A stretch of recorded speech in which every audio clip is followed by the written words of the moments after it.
Hey all, my name is Kirsten. I have another blog post for you today, and it's actually called The 5 Tips to Do Your Best Work at Home, because we're all in a new season, and this season looks like us as small group point people working from home, unless of course you're considered essential personnel.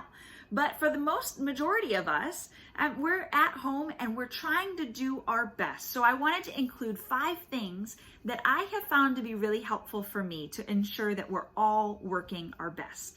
And those 5 things are sit up, dress up, tune up, boundaries up, and develop. So the first one is sit up. I made the mistake the first couple of days of working from home, sitting in the most comfortable chair of the entire house. Because a couple of days in, I realized, I've got so many kinks in my neck. And it was like I chose the comfiest chair, but it wasn't serving me in the long run. So set up a desk-like environment. It could be your kitchen table. It could be in your office, whatever you need to do to make sure for the long run, you're set. The second is dress up. Dress up as if you're actually going to work. Studies are showing that if you continue those routines and those rhythms, and if they keep going strong, that it's actually going to set you up well. And as hard as it is right now, keeping the structure is actually allowing you to have normalcy amidst abnormal times. And then the third one is tune up. Try to eliminate some of the noise that is taking place. We are having texts and calls and notifications on our phone and news constantly.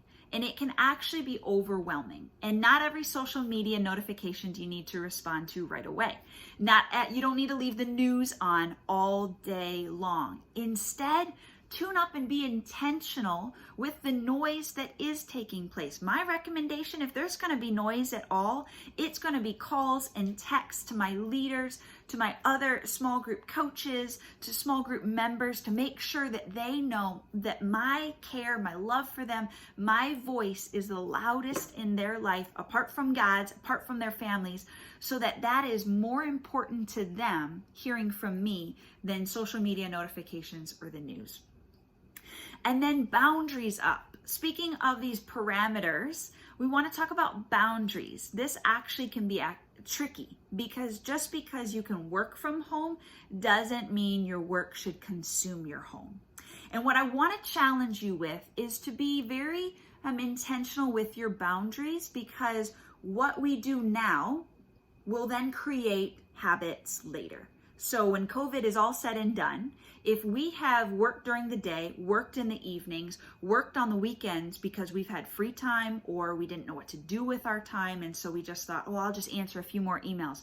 We're creating habits that when this is all over, that's what it's going to form. So just be conscious about your boundaries and who you want to be on the other side of COVID-19. And then develop. If you find yourself having more time on your hands, then I would encourage you to just challenge yourself, to lead yourself, to use the time for development. So read more small group network blogs, listen to more podcasts, start a new hobby, call more people that you haven't talked with in quite some time. Slow down enough to be refreshed amidst the chaos, and allow yourself to be creative. This time is so fundamental for being creative, because studies have found that when we are creative, when we're operating in the creativity that God has given us, our anxiety goes way down, our stress goes way down, depression goes way down, and it boosts our immune system. So we need to be creative. And I know that our commutes might look different. I know our meetings might look different. Maybe you learned how to use Zoom for the first time. But time management is just as important now, if not more important now, than it did in our day-to-day in the office. And I believe that if we use this time wisely, if we use this time creatively, that we can be expectant to see what the Lord is going to do.